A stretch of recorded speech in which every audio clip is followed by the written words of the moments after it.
વિસાવદરની પેટા ચૂંટણી અત્યાર સુધીની જેટલી પણ ચૂંટણી ગઈ, પેટા ચૂંટણી ગઈ, એમાંની સૌથી વધારે ચર્ચામાં રહેનારી આ ચૂંટણી છે. આમ આદમી પાર્ટીએ તો પેટા ચૂંટણીની જાહેરાત થઈ પણ નહોતી એ પહેલા જ પોતાના ઉમેદવારની જાહેરાત કરી નાખી. એટલે કે ગોપાલ ઇટાલિયાને વિસાવદરના આમ આદમી પાર્ટીના ઉમેદવાર તરીકે ઘોષિત કરી નાખ્યા.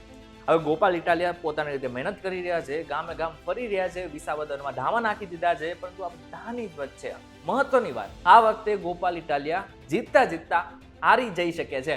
હવે એની પાછળનું કારણ ભાજપ નહીં પરંતુ કોંગ્રેસ છે. કઈ રીતે જાણીશું આજના ખાસ વિડીયોમાં.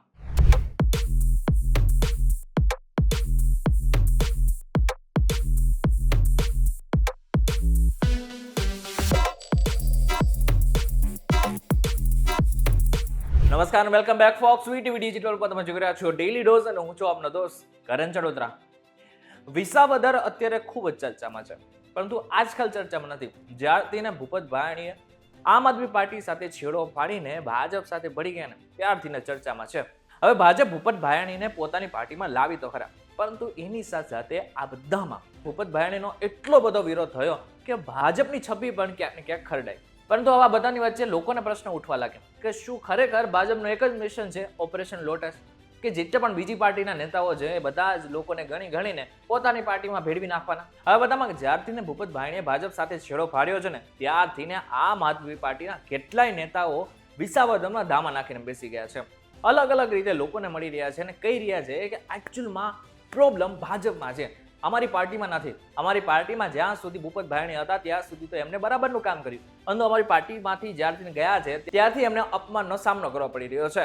હવે વિસાવદરની પેટા ચૂંટણી ત્યાં સુધી બરોબર હતી કે જ્યાં સુધી ભાજપ અને આમ આદમી પાર્ટી હતું, પરંતુ આ વખતે તો કોંગ્રેસે પણ ઝંપલાવ્યું છે. હવે તમને પ્રશ્ન થતો હશે કે શું કોંગ્રેસને ન ઝંપલાવવું જોઈએ? ચોક્કસથી ઝંપલાવવું જોઈએ, આમાં શું વાંધો છે? પરંતુ એકચ્યુઅલમાં વાંધો છે. હવે આપણે બધાને ખબર છે કે આમ આદમી પાર્ટી છે ઇન્ડિયા એલાયન્સમાં છે. હવે જ્યારે વાવ વિધાનસભાની ચૂંટણી હતી ને ત્યારે આમ આદમી પાર્ટી અને કોંગ્રેસે બંને નક્કી કરેલું હતું કે વાવ વખતે આમ આદમી પાર્ટી પોતાના ઉમેદવારને ઉભા નહીં રાખે, અને જ્યારે વિસાવદરની પેટા ચૂંટણી કે પછી ચૂંટણી હશે ને ત્યારે ખાસ કરીને કોંગ્રેસ પોતાના ઉમેદવારને ઉભા નહીં રાખે.